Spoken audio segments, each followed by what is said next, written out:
So this is where the house was. So to prep this house for moving, the first thing we did was tear out the garage floor so that the steel beams could be installed from the north end of the garage all the way underneath the entire house.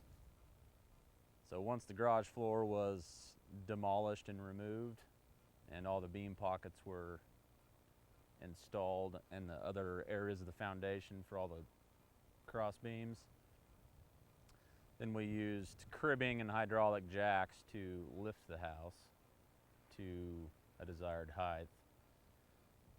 So traditionally, when you move a house, there's enough space adjacent to the structure to where you can pick it up and slide it off of its existing foundation, similar like what we did with the Young Masons Clubhouse.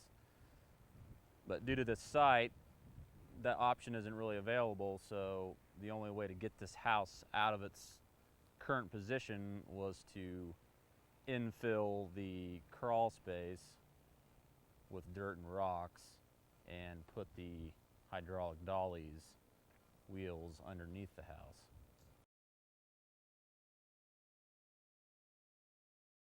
At this point, the house is lifted and it's mobile, so there's not really any concerns whether or not the house can be moved. At this point, it's overhead obstructions and clearances, making sure that all the overhead lines are raised, street signals are moved, and light poles are removed, and trees are trimmed.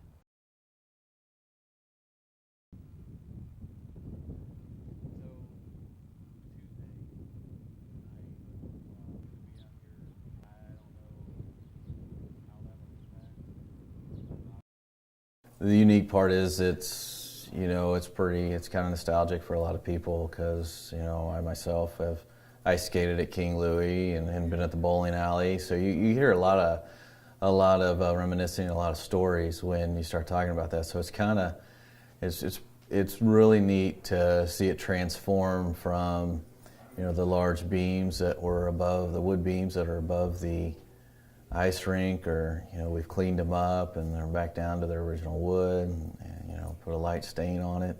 And this house is going to be in there. That's the other interesting part, is the house is going to be in there, and there's not going to be a lot of space between the top of that roof of the house and the structure of the building itself. So it's going to be a very prominent exhibit inside that building.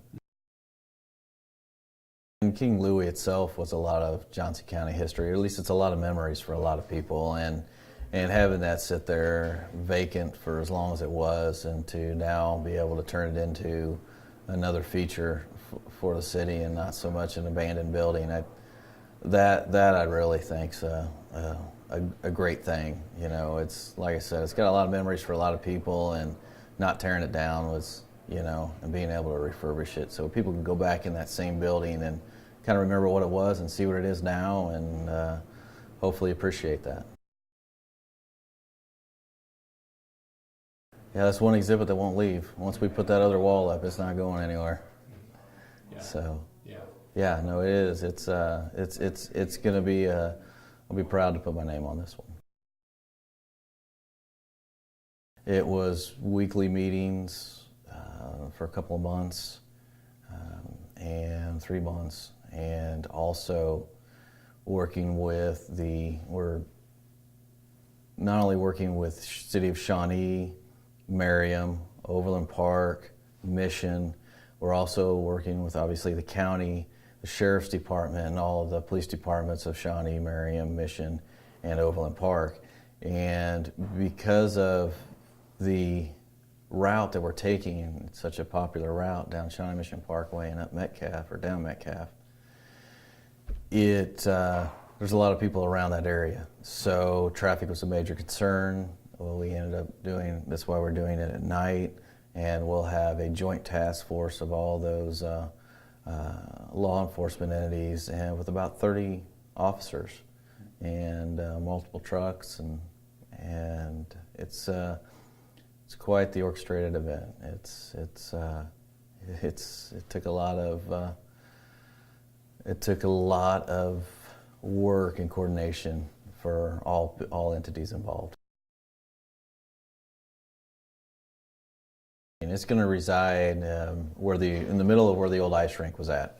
So what we have to do is we're also raising the parking lot outside, as it was a pretty good slope. So we're raising that up, but we have to have a ramp that comes in off of 89th Street across the top of the parking lot, or the west end of the parking lot, and then we'll bring it down and on into the building. And what we have to do inside the building is we actually have to dig down and have a ramp continue to go down to the top of the footings.